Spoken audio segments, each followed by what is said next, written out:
আর চলে আসলাম একটা নতুন রেসিপি নিয়ে। দেখে নাও এটা বানাতে আমাদের কি কি লাগছে। নামটা না হয় তোমাদেরকে পরেই বলবো।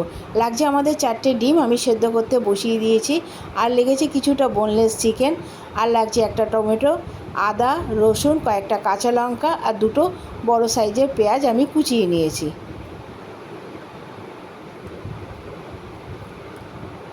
ডিমটা প্রায় আমাদের সেদ্ধ হয়ে গেছে।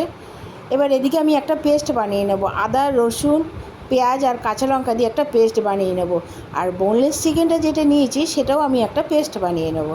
এবার ওই চিকেনের মধ্যে দিয়ে দিলাম সামান্য নুন, একটু হলুদ, আর যে পেস্টটা বানিয়েছি তার থেকে 1 চামচ পেস্ট আমি মাংসের সাথে মিশিয়ে নেব।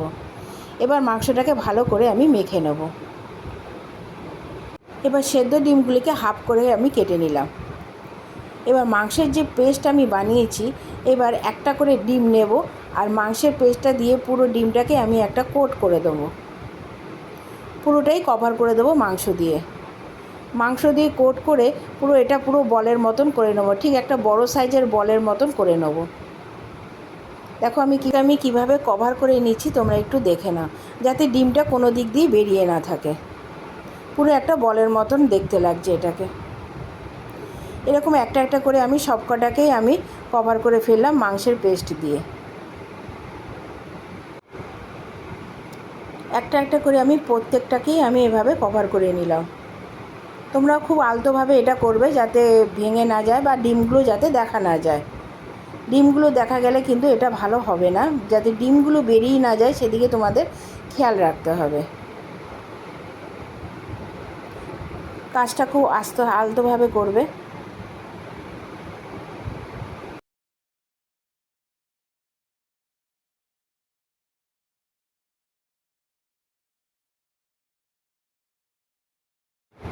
দেখো আমার সবকটাই মোটামুটি রেডি হয়ে গেছে। ঠিক এইভাবে বানিয়ে ফেলবে তোমরা।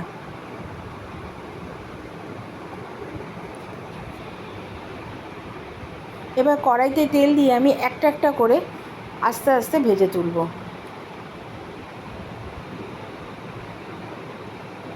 একটু লাল লাল করে ভেজে তুলে নিতে হবে। এটা ভাজার সময় ভেঙে যাবে না, কারণ যেহেতু চিকেন আছে এটা শক্তভাবেই আটকে যাবে। এবার আমার প্রত্যেকটাই ভাজা হয়ে গেছে। এবার কড়াইতে একটু তেল দিয়ে আমি ছোটো 3টে এলাচ, এবার কুচনো পেঁয়াজ দিয়ে দেবো। পেঁয়াজগুলোকে একটু লাল লাল করে ভাজা অবধি অপেক্ষা করতে হবে। একটু ভেজে নেব পেঁয়াজগুলোকে। তারপরে দিয়ে দেবো কুচনো টমেটো, আর যে পেস্টটা আমি বানিয়ে রেখেছিলাম তার মধ্যে সামান্য নুন হলুদ আর একটু টমেটো কেচাপ দিয়ে আমি একটু জল দিয়ে গুলে নেব।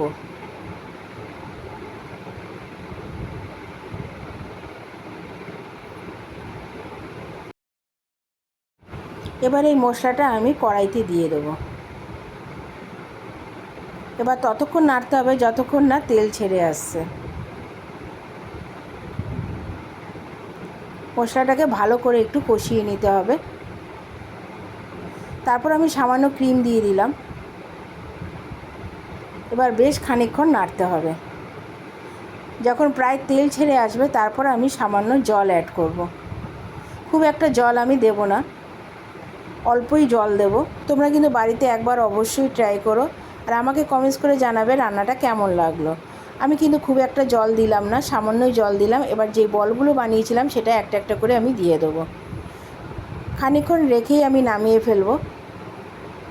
এবার নামানোর আগে সামান্য ঘি অ্যাড করে দেবো। আমাদের রান্নাটা কিন্তু প্রায় হয়ে এসছে। আমার রান্নাটা কেমন লাগলো অবশ্যই আমাকে কমেন্টস করে জানাবে। আর আমার রান্নাটা যদি তোমাদের ভালো লেগে থাকে তাহলে একটা লাইক কমেন্টস আর শেয়ার করে দিও। আমি নামানোর আগে সামান্য ঘি দিয়ে দিলাম। আমার রান্নাটা কিন্তু প্রায় কমপ্লিট। দেখো এবার আমি নামিয়ে ফেলবো। দেখো তোমাদের কেমন লাগছে। রান্নাটা বাড়িতে করে দেখো, অবশ্যই খেতে ভালো লাগবে তোমাদের। আসছি পরবর্তী রেসিপিতে। এখনের জন্য টাটা।